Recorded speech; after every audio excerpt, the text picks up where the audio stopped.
You're listening to the Trade Show Insights Podcast, Season 19, Episode 7.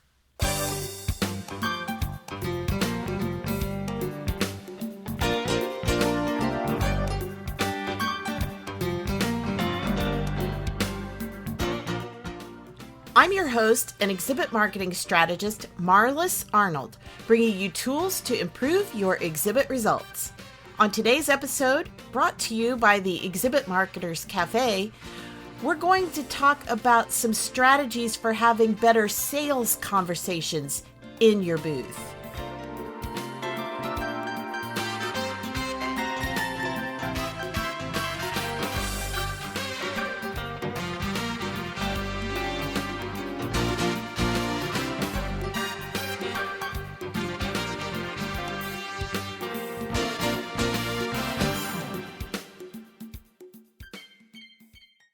Today, I am delighted to introduce you to Alicia Barr, who's a seasoned sales strategist, speaker, author, and founder of the Black Sheep Sales Method. We'll hear more about that today.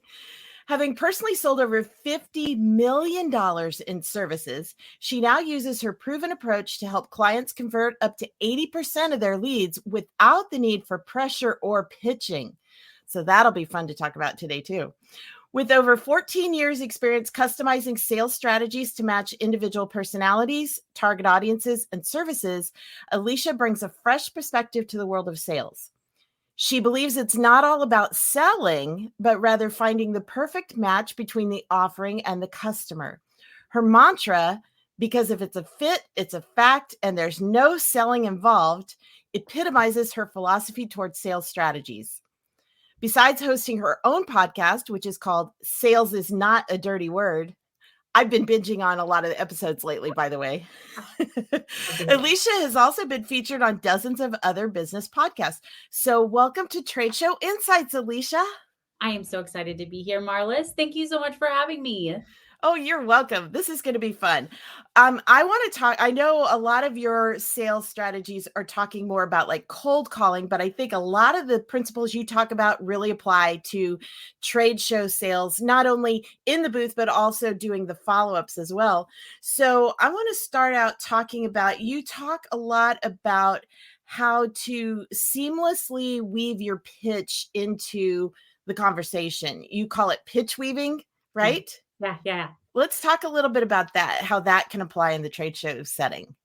Okay. And I will say, actually, my methods aren't so much for cold calling. They're really for inbound leads, or like it could be for cold calling, but it's the conversation that happens after you've done the cold call.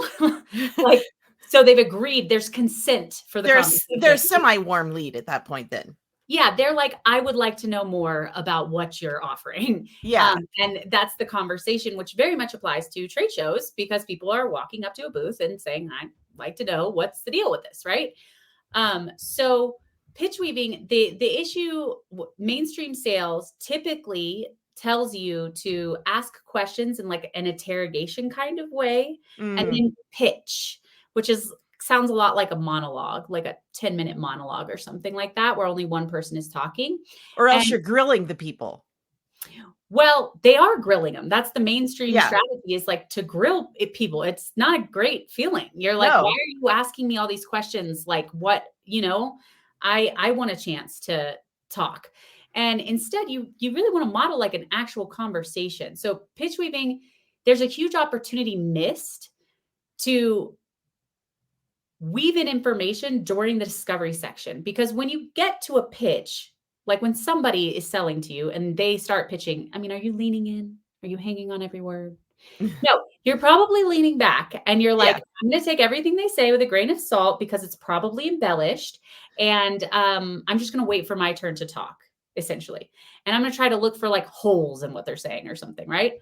Well, and you can tell they're talking from a script a lot of times too. It's like they're almost like robotic. All of the pitch is just kind of da-da, and you can tell they've done it 1,000 times. Right. And also sometimes they'll like mirror your words right back at you. So they'll ask like what you want, and then they'll just be like, and that's exactly what we have. And use all the words that you use. So yeah, those are the two options. And really what's going to help somebody is if you offer insight to the answer to their question. So let's say, give me an example of a trade show. So say a trade show for manufacturing companies. Okay, manufacturing companies. So they're walking up to different booths and they're like, oh, okay, I see that you produce t-shirts or whatever. So, what does that look like? Is that the right manufacturing company or no? Well, we could work with that fine. I was thinking more like a show for people who are in the manufacturing industry and they're going around to booths that produce like the equipment and things that they're going to buy. Okay. So they're like, I see you have equipment that produces t-shirts, and that's what we do. And so there you go. like I want to know more about that. And they're like, yeah. So what have you used before for t-shirts? And like, how was the experience? And I'm like, well, we have this machine. It's like 15 years old. It's like, it only produces so many in a minute or whatever specs so we're not really happy with it. And we're looking for something that produces more. And for the booth person to be able to have empathy for that situation and how annoying it is to have a dated machine that isn't producing as much as you would like. So you're not able to keep up with deadlines the same. You have to work longer hours or take smaller orders or have delayed delivery times or whatever. Or fix more often or maintenance, right? So they're able to say, yeah, it's hard with a dated machine. I totally understand not wanting to switch up the machine, but it ends up, costing you a lot more because of X, Y, and Z. And the issue a lot of times with not wanting to switch over is, and they would be able to give some insight into that. So a lot of times it's that there's not ongoing maintenance. So they'll install it and then there'll be a problem and you have to get a team back out. And it makes a huge difference when there's a team that's vigilant and checking in that first month just to make sure everything is working seamlessly. And notice that I'm not saying we do that. It's implied. Right. So it's a big difference. In like basically giving them some expert insight into what's possible. I also call it authoritative empathy. It's like, hey, I see where you're at. I know what you're going through. This is what it is. And I'm so excited we're talking because this is what's possible on the other side of that. And, is that something that would give you more confidence in moving forward with the machine if you had that kind of integrated maintenance just from the very beginning or something? Yeah. So it's giving them perspective. It's showing them the possibilities, the options maybe they weren't aware of, all of those kinds of things, right? Yes, without saying we, yes. right? Without saying we do this, blah, blah, blah, because their guard goes up right away when you do that. And they just think that you're selling.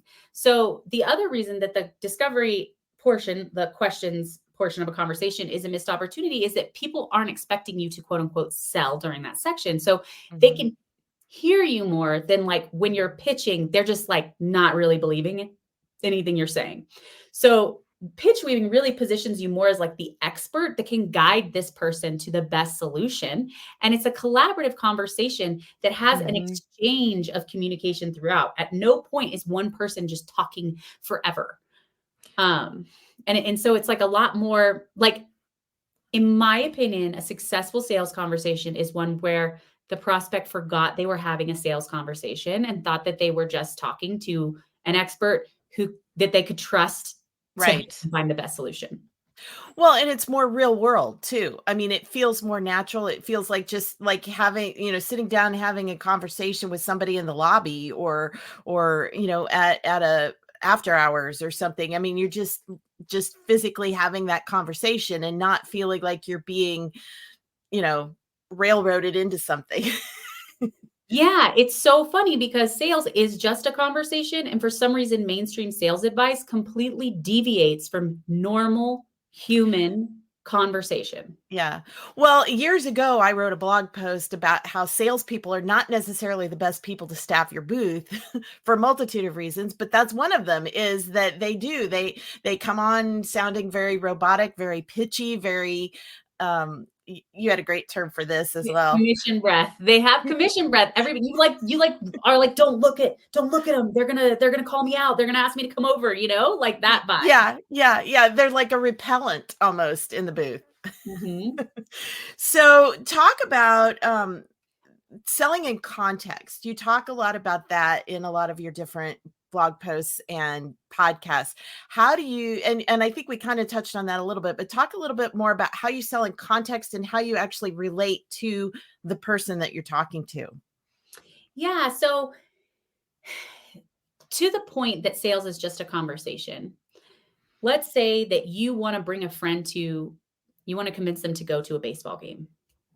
And you have one friend who is single. And so when you tell them about the game, you're like, yeah, okay, we're going to, I'll buy you a beer. And there's all these singles that we can mingle with, right? And then if you have a different friend who's married with children, you're going to talk about the fresh air and how you have a really great spot behind the home plate or whatever.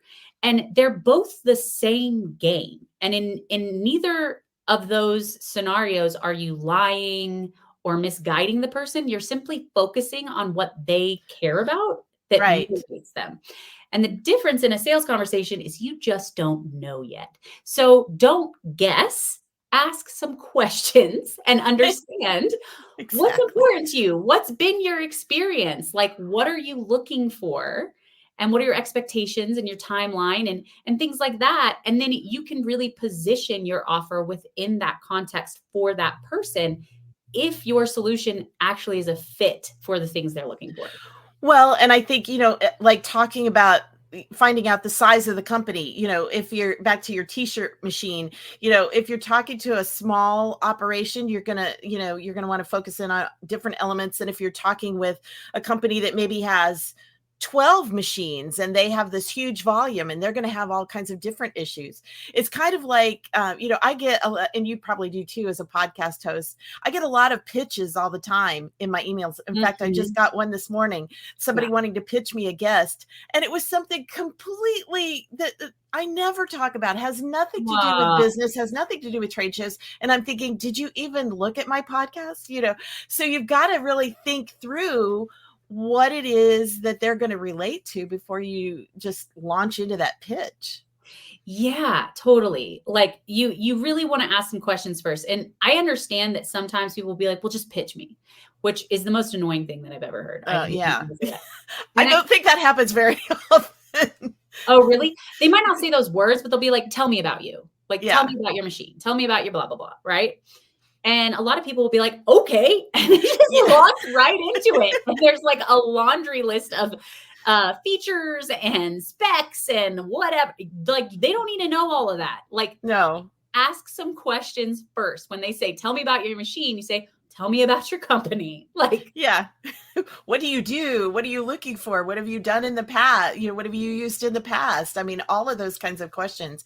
That's what I always teach exhibitors is you've got to ask what I call probing questions, be inquisitive and curious and asking lots of questions to learn more about them.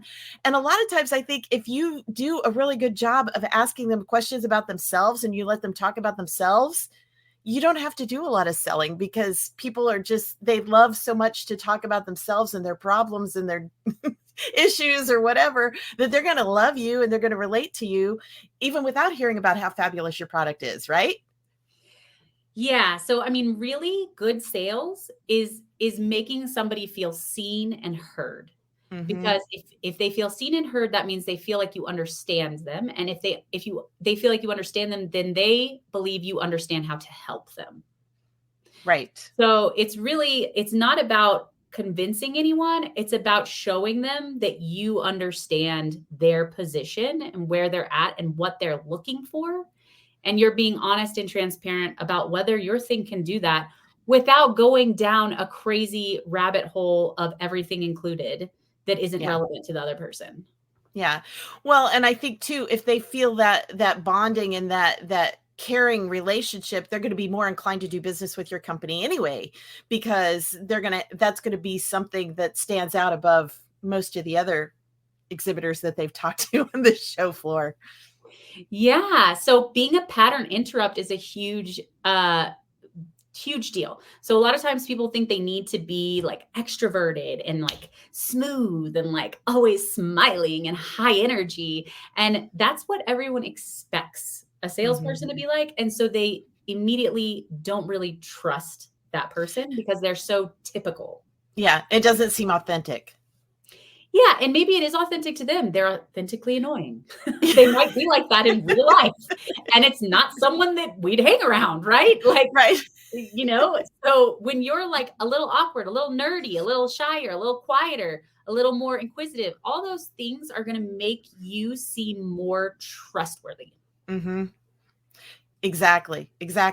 Well, let's shift gears a little bit and talk about dealing with objections, because I think that's one area where, especially on the show floor, you start getting objections and you want to know how to deal with those without, again, sounding slimy and pitchy. And, so how do you recommend people deal with objections? Yeah. So two things. Mainstream sales will tell you to pretend like objections aren't there. That if you talk about them, you're putting them in their head and save it all for the end of the conversation. And this is really difficult because the end of the conversation is when everybody's tired. And if all you're going to do is like and then they also recommend to basically just tell them why their objection isn't valid. So which doesn't win you any friends or customers. Yeah, it's what they expect from you to say. It feels like they weren't heard. It feels like they were invalidated and dismissed, and they don't believe anything that you said. And also, it was happening at the end of the conversation, which means you're coming from a defensive position. So what I recommend that works really well is prompting objections. If you know there are common objections, it's like, how soon do you need the machine? Because we have at least 12 weeks delivery time. Is that going to be okay for you? What do you have an event or something coming up that you need this for? Are we going to be able to fit in that timeline? Do you have someone on site that can manage this order, with the team and everything? And if you don't, then it's not a good fit because we don't have somebody to do that for you. So, and they're able to tell someone like, okay, great. I'm so glad because that means da, da, da, da, da, da. And the whole time it's making the person feel like, oh, good. I know all the exceptions, because anytime someone's in a sales conversation, they're wondering, they're telling me all the good things. They're telling me all the people this worked for. What about the ones it didn't work for? What about the bad things? What are they not telling me? What's a fine print? So just tell them and they will trust you more. And if they do have objections at the end of the conversation, you're going to want to get curious. Do not overcome the objection. Leave room for the objection to be valid. This is a concern, all right? So imagine that like your mom is like, well, the movie theater is going to be so cold. I don't want to go to the movie. I'm scared. And you're like, no, Mom, it's going to be fine. Just come. That's like what mainstream sales is, right? Yeah. Get over it. It'll be a great movie. It's kind of like, well, would you feel comfortable enough if we brought a blanket? Yeah. And she's like, you know what? Yes. Instead of you saying, we'll just bring a blanket. It's different when you're asking, you're being collaborative in the conversation, right? So like when somebody says, well, I'm just not sure if these specs will fit in our space. And you can say, well, would it help to have somebody come and measure the space? Yeah. That's it. Yeah. I mean, things like that. It's always problem solving and solution finding. It's, asking what their problem is and then seeing if you've got a fit to help overcome that. Yeah. Or like, oh, well, that's not going to be delivered. How much time? I'm worried about the delivery time. Like, how much time is it going to take? Well, when do you need it delivered? Rather than just launching into your big long thing about delivery times, because you're just going to start guessing at what they want to hear. And so you just sort of start vomiting all this information that you feel like you're hoping is valuable. Just ask them, when do you need it? Well, and the thing is, they're not going to remember most of what you just spout off anyway. But if you're actually answering them and giving them details specific to their need, they're going to be a lot more likely to remember that later. Especially a lot of times it's not the final decision maker that you're talking to. It may be somebody that's just gathering information and has to go back and talk with, their team or their boss or whoever. And so you give them enough information that then they can go back and say, okay, here's what Alicia had to say about their machines. And, this is what we liked about what they had to offer. And here's how they can work with us, rather than going back and saying, oh yeah, Alicia told me that their machine could do blah, blah, blah, blah, blah, blah, blah, blah, blah. They're not going to go back and spout off that. Yeah, no. Yeah, definitely not. Attention spans are very short. Yes. And if it relates to them personally, they're much more likely to remember it. Yes. I mean, it's the difference between, oh, I need it delivered in 6 months. That's perfect. We can get it to you in 4. Okay, great. As opposed to, well, there's different variables for the delivery time. If you're getting this size and you know what I mean? Like, and then the And they person just go, woo, yeah, they just shut down. yeah. So let's talk a little bit about, so you've had this great conversation in the booth, and let's kind of focus a little bit as we wrap up here on the follow-up. What are some things, so you've had a great conversation, you've connected with them really well in the booth. How does that lead into your follow-up conversation? So it is really, really important in the conversation at the booth to ask someone what's their timeline. What's your timeline for making a decision on this? And they'll tell you if they need to go talk to somebody. Like, do you need to talk to somebody else? What does that process usually work? How does it work? Is there any way I can support you? Like maybe I could provide some information. Like what would be helpful to you so you don't have to just remember everything, because you're gonna be talking to a lot of people here, Right. So really understanding what their process looks like so you can follow up and say, hey, I know you had that meeting with the board and you were talking about this, on Tuesday. What did they say? Like you're able to follow up with specifics, or like, okay, so if you have this big, the t-shirt company, so Q4 is huge for you. We would want to start installing this in September to make sure that you are ready by Q4. You're able to follow up with that natural sense of urgency. Like, I want to make sure that you have everything that you need by Q4. Have you been able to talk to people? Are you ready to make a decision yet? We need to have it by September just to make sure there's enough time and some padding and whatever. You always want to be adding value to the other person in any way that you can and not guessing. So often people are like, I'll let you know. And they're like, okay. And maybe they'll follow up and say like, I'm checking in and, circling back and touching base. And did you have any questions? And nobody's going to answer that email. Because it doesn't offer any value. It's all about the person who's sending it. And are you going to send my thing? Are you going to buy my thing? And so it's just like, no. But if you're like, hey, look, there's longer delivery times on parts. This just came out. Check this out. Want to make sure that you're taken care of, like, did you guys have a chance to talk? So different. Mm-hmm. Well, and I love that line too that you used. I think it was, do you have everything you need? Or how did you put it?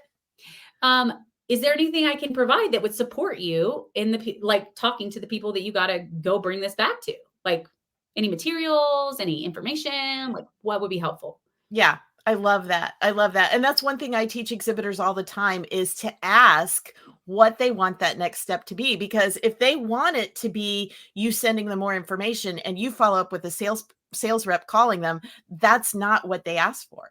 So having that conversation in the booth about what can I provide for you to help, as you go back to your company and talk this over with whoever it is, what can I provide? How can I support you? I love that angle, that approach. Yeah. And I mean, also it's like about, sometimes people will be like, not sure if it's too open-ended of a question. So you can also suggest some options. Mm-hmm. Would you like me to call at this time? Would you like me to send this? If they're like, I don't know, I'll just, get back to you. Like if they have that kind of answer, you can get more specific, and that kind of helps people make a decision on what they actually want. Alicia, this has been so great. I mean, I think, like I said, this is a conversation that needs to happen a lot more often within a company before they go to a show, about how to interact in the booth and then how to follow up afterwards. And I think you've given everybody some really great insights.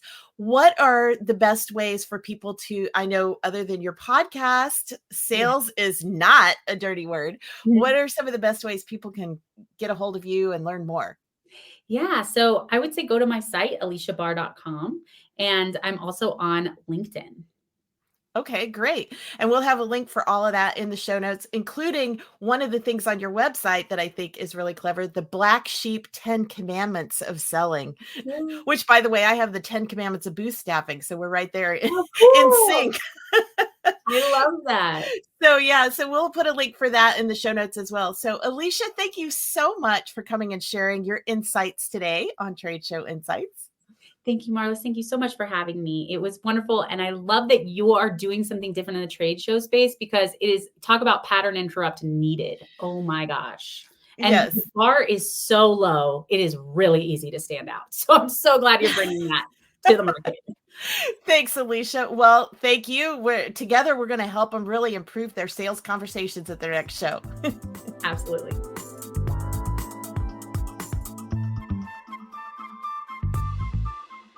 Want more tips and tools on how to improve your next trade show exhibit? Join us inside the Exhibit Marketers Cafe community. Just go to exhibitmarketerscafe.com/join-EMC. And by the way, did I mention it's free to join?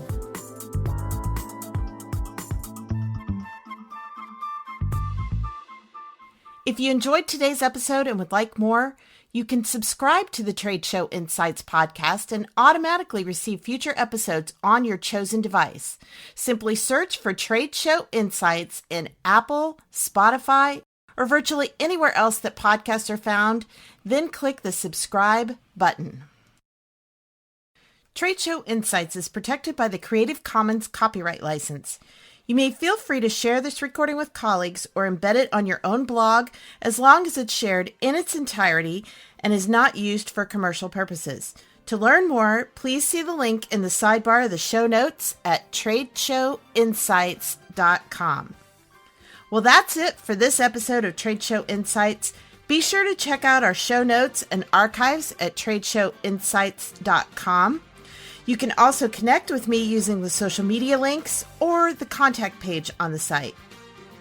I'm Marlis Arnold. Thanks for listening, and be sure to join us next time for more tools to improve your exhibit results.